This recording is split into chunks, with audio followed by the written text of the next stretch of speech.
नमस्कार मित्रांनो, सध्या आपण दापोलीमध्ये फिरत आहे व मागील व्हिडिओमध्ये आपण हरणे बंदर आणि सुवर्णदुर्ग किल्ला पाहिला होता. दापोलीजवळ फिरण्यासारखे ठिकाण शोधत असताना पन्हाळकाजी लेणीबद्दल माहिती मिळाली. तर चला आता आपण त्या लेण्या पाहूया. दापोलीपासून 20 ते 21 किलोमीटर अंतरावर या पन्हाळकाजी लेण्या आहेत. आता आपण लेण्याच्या इथं पोचलो आहोत आणि समोर दिसत आहे तुम्हाला पन्हाळकाजी लेणी. अशा 28 लेण्या इथे आहेत. लेण्या तर आता आपण पाहणारच आहोत, पण याचा इतिहास देखील आता आपण जाणून घेऊ. 1970-71च्या दरम्यान पन्हाळे गावातील केशवराव पांडुरंग जाधव नामक शेतकऱ्याला शेत नांगरताना एक दगडी पेटी फळाला अडकली व त्या पेटीत मजकूर लिहिलेले धातूचे पत्रे आढळले. त्यांनी ते पत्रे गावातील लोकांना दाखवले आणि गावकऱ्यांच्या मदतीने इतिहास संशोधनाची आवड असणाऱ्या दाभोळच्या अण्णा शिरगावकरांशी संपर्क केला. अण्णांनी हे पत्र ताम्रपट असावे असे सांगितले आणि पुण्याच्या डेक्कन कॉलेजच्या तत्कालीन प्राध्यापिका शोभनाताई गोखले यांच्या समोर सादर केले. शोभनाताईंनी हे पत्र ताम्रपट असल्याचे निश्चित केले आणि त्या ताम्रपटांचा अभ्यास केला. अभ्यासातून ताम्रपट शिलाहारकालीन असल्याचे आढळले. 1972 साली भारतीय पुरातत्व खात्याने ताम्रपट मिळालेल्या जागी उत्खनन केले आणि कोटजाई नदीच्या गाळाखाली पूर्णपणे लपून गेलेले 28 लेण्यांचा समूह समोर आला. ख्यातनाम पुरातत्व शास्त्रज्ञ मन देशपांडे यांनी या लेण्यांचा अभ्यास करून द केव्ज ऑफ पन्हाळकाजी हा प्रबंध लिहिला. पन्हाळकाजीचा विषय घेऊन त्यांनी महाराष्ट्रभर व्याख्याने देखील केली आहेत. तर असा हा त्याचा इतिहास आहे. छान अशा पन्हाळकाजी लेण्यात आपण पाहतच आहोत. येथे लेण्यांचा वापर काही ठिकाणी प्रार्थना स्थळांसाठी तर काही ठिकाणी राहण्यासाठी केला जाईल.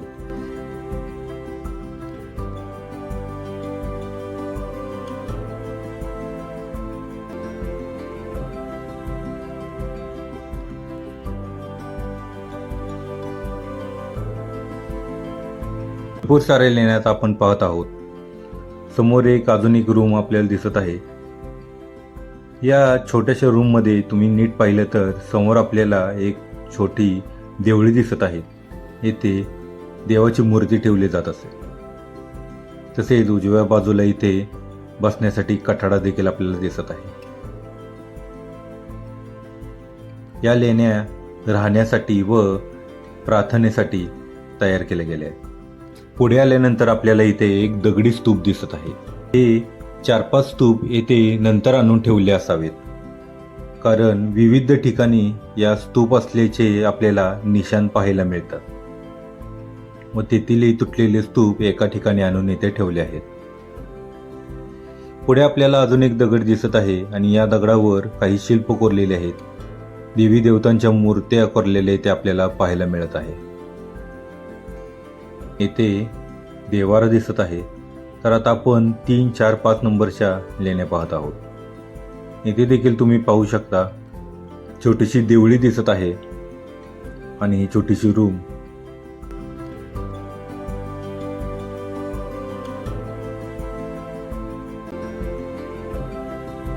पुढे आल्यानंतर आपल्याला अजून एक सुंदर अशी गोष्ट दिसते, ती म्हणजे येथे पाण्याची व्यवस्था, पाणी बाहेर काढण्यासाठीची जी सिस्टीम आहे ती केलेली दिसून येते. तर उजव्या बाजूला तुम्ही पाहू शकता भला मोठा बेड तयार केलेला आहे आणि बाजूचे कठडे बसण्यासाठी आहे.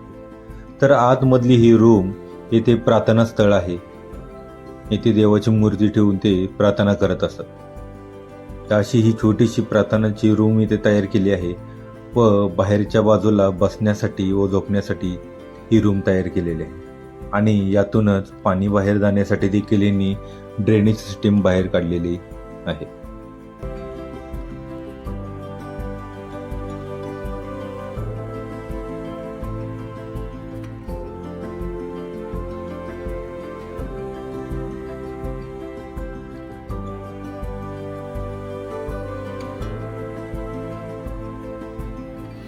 ही आहे 6 नंबरची लेणी. तर चला आता आपण या लेणीच्या आत जाऊया. आतमध्ये गेल्यानंतर भरपूर असे तुटलेले दगड आपल्याला पाहायला मिळत आहेत व या दगडांवर देवी देवतांच्या कोरलेल्या सुंदर अशा मूर्त्या इथे पाहायला मिळत आहेत. तसेच पुढे तुम्ही पाहू शकता महादेवाची पिंड इथे कोरलेली पाहायला मिळत आहे. हे सगळे जे दगड दिसत आहेत हे या लेणीचे नसून पुढे अजून भरपूर लेण्या आहेत त्या लेणीचे आहेत व इथे आणून आता ते ठेवलेले आहेत. संशोधनादरम्यान आणलेले हे जे दगड आहे ते इथे ठेवण्यात आलेले आहेत. आतमध्ये गेल्यानंतर ही जी समोर मूर्ती दिसत आहे ती औक्षोभ्याची मूर्ती आहे. याला हात नाहीत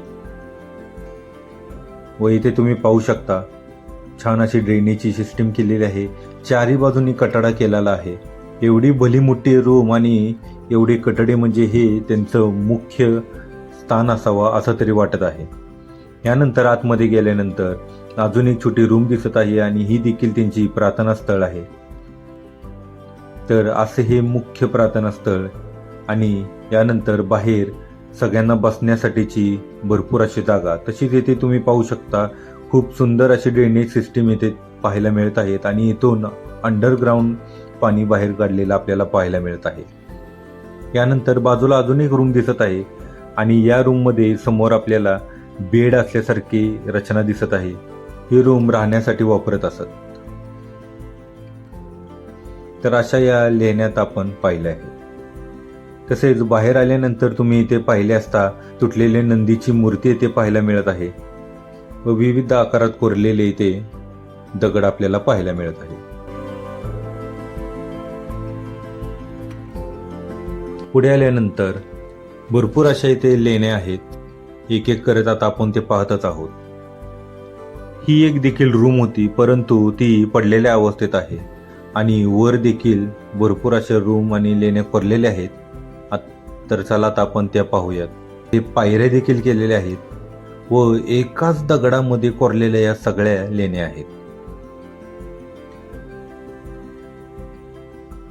आता आपण आतमध्ये जाऊया. या लेण्या राहण्यासाठी देखील वापरत असत. इथे तुम्ही पाहू शकता पुढे देव वगैरे ठेवण्याची जागा आपल्याला पाहायला मिळत आहे.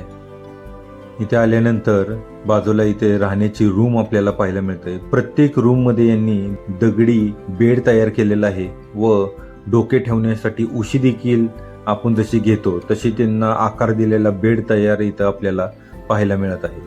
आपण 7, 8, 9 नंबरची लेणी पाहत आहोत. तर 7व्या लेणीच्या आतमध्ये आता आपण जाऊया. आतमध्ये गेल्यानंतर सुंदर असे हत्ती व सिंह असलेली सप्तरथ अधिष्ठानावर स्थित असलेली महाचंड रोशनाची मूर्ती आपल्याला आढळते. अशा 2च मूर्त्या आढळल्या आहेत. एक इथे आहे तर दुसरी रत्नागिरीमध्ये आहे. अशी सुंदर मूर्ती पाहिल्यानंतर आता आपण दुसऱ्या लेणीमध्ये जाऊया. या पुढच्या लेण्या वज्रयान पंथीयांनी बांधल्या. आतमध्ये पाहू शकता बेड व हे देखील राहण्याची त्यांची छोटीशी खोली आहे. हा स्तूप देखील तुम्ही पाहू शकता येथे उभा करून ठेवला आहे. अशा प्रकारेच हे स्तूप वेगवेगळ्या ठिकाणी उभे केलेले असतात. तर चला आता आपण पुढची लेणी पाहूया. इथे देखील तुम्ही पाहू शकता सुंदर अशी ड्रेनेज सिस्टीम केलेली आपल्याला पाहायला मिळत आहे.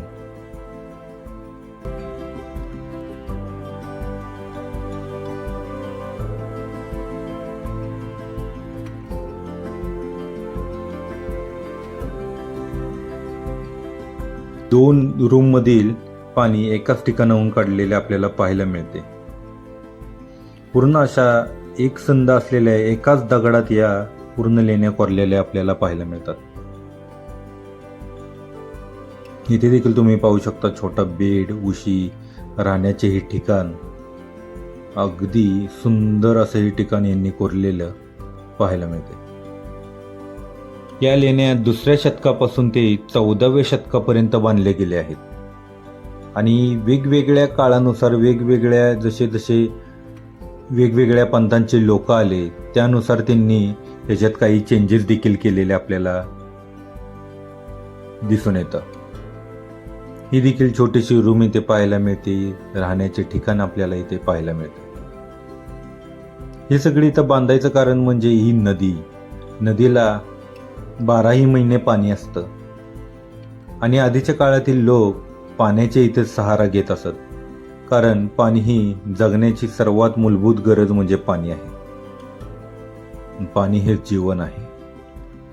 ते 14 ते 19 हा गट पाहत असताना आपल्याला आता नाथपंथीयांनी बांधलेले लेणे आपल्याला पाहायला मिळतात. येथे एक पिंड व पादुका दिसून येत आहेत. या मच्छिंद्रनाथाच्या पादुका आहेत व समोर सुंदर असे शिल्प दिसत आहेत. तर याची थोडी आपण माहिती घेऊया. पहिल्या चौकोनात एक स्त्री आहे व ती वस्तू देताना दाखवली आहे. तर दुसऱ्या चौकोनात एक साधू आपल्या एका हाताने एक वस्तू घेत आहे, तर दुसरा हात कुबडीवर ठेवला आहे व त्याच्या डोक्यावर छत्री दिसत आहे.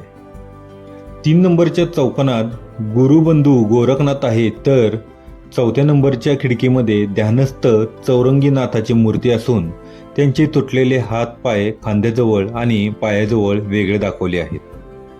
5व्या चौकोनात ते साधू पेटी उघडत किंवा बंद करत असावे, तर 6व्या चौकोनात पुरुषाच्या हातात पळी व एका हातात पात्र दिसत आहे. तसेच उजव्या बाजूला पाहिले असता पहिल्या चौकोनात एखादी वस्तू घेऊन वाजवत आहेत असं दिसत आहे. दुसऱ्या चौकोनात व्याख्यान मुद्रेतील साधू दाखवलेले आहेत. त्याच्या वरच्या चौकोनात एक योगी चिमट्याने त्या कुंडातील वस्तू उचलत आहेत, तर दुसऱ्या चौकोनात एक साधूच्या हातात काहीतरी सामग्री दिसत आहे. तर सर्वात वरच्या चौकोनात एक स्त्री व दुसऱ्या चौकोनात एक सिद्ध त्यांच्यातील संवाद ऐकताना व एकमेकांवर संवाद करतानाचे चित्र दाखवले आहे. पाहिल्यानंतर आपल्या चौकटीला गणपती बाप्पाचे चित्र कोरलेले पाहायला मिळते व आतमध्ये गेल्यानंतर येथे देखील तुम्ही नीट पाहिले असता भरपूर असे देवी देवतांच्या मूर्त्या येथे कोरलेल्या आपल्याला पाहायला मिळतात. येथे मच्छिंद्रनाथ तसेच शंकर पार्वती यांच्या मूर्त्या येथे कोरलेल्या पाहायला आपल्याला मिळत आहेत. येथे मूर्त्या तर कोरल्या आहेत, तसेच देवी देवतांच्या दुसऱ्या मूर्त्या देखील येथे ठेवल्या जात असत व प्रार्थना केली जात असे. असे हे सुंदर प्रार्थना स्थळ इथे तयार केलेलं आपल्याला पाहायला मिळते.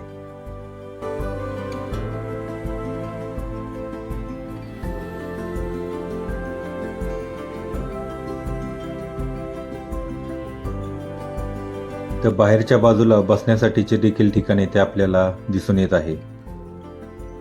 या मूर्त्या 10व्या शतकातील असाव्यात. त्या चालुक्यांच्या काळाशी मेळ खाताना आपल्याला दिसत आहेत.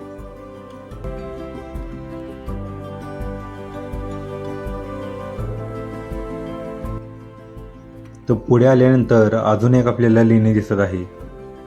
सुंदर अशी चौकोनी खिडकी इथे पाहायला मिळत आहे. तसेच दिवा ठेवण्यासाठीची जागा दिसत आहे. वर तुम्ही नीट पाहू शकता दगड कोरलेल्याच्या खुणा दिसत आहेत व गणपती बाप्पाची मूर्ती देखील. येथे आल्यानंतर हे एक प्रार्थना स्थळ असावे. डाव्या बाजूला पाणी साठवण्याचे ठिकाण आपल्याला दिसून येत आहे. चौकोनी आकारात पाणी इथे साठवले जात असत.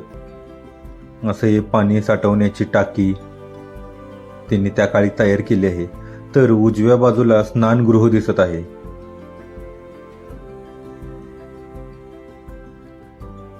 या ठिकाणी स्नानगृह आपल्याला आणि पाणी साठवण्याची जागा आपल्याला दिसून येत आहे. हे पाहिल्यानंतर आतमध्ये गेल्यानंतर इथे देखील एक प्रार्थना स्थळ आहे. ते प्रार्थना केली जात असे. तसेच ही दिवा ठेवण्यासाठीची जागा व या काचा देखील तुम्ही पाहू शकता. इथे दरवाजा लावला जात असे व दरवाजाला लावल्यानंतर लाकडाने ते दरवाजे बंद केले जात असे. तर अशा प्रकारे आपण 19 लेण्या पाहिल्या आहेत. एकूण 28 लेण्या आहेत. आम्ही ज्या वेळेला इथे आलो त्यावेळेला आम्हाला खरं तर सांगायला कोणी नव्हतं की या पुढे देखील भरपूर अजून लेणे आहेत. या पुढच्या लेण्यामध्ये तर गणपती बाप्पाचे सुंदर मंदिर तसेच सुंदर नक्षीकाम व कोरीवकाम केलेल्या भरपूर अशा लेण्या आहेत. मला इथे माहिती द्यायला कोण नव्हतं, त्यामुळे आम्ही अर्ध्यातूनच निघालो. परंतु तुम्ही कधी जर आलात तर पूर्ण 28 लेण्या पाहून जावा. या लेण्यांपेक्षाही खूप सुंदर अशा पुढे लेण्या आहेत व सुंदर नक्षीकाम केलेले त्याच्यावर पाहायला मिळते. तसेच इथे आल्यानंतर नेटवर्कचा प्रॉब्लेम असल्याने अगोदरच मॅप लावून या तर अशा प्रकारे आपण पन्हाळ काजीच्या सुंदर अशा लेण्या पाहिल्या आहेत. जर तुम्ही कधी दापोलीमध्ये आलात तर या लेण्यांना नक्की भेट द्या व अशाच नवनवीन व्हिडिओसाठी आपल्या चॅनलला नक्की फॉलो करा. भेटूया नेक्स्ट व्हिडिओमध्ये. धन्यवाद.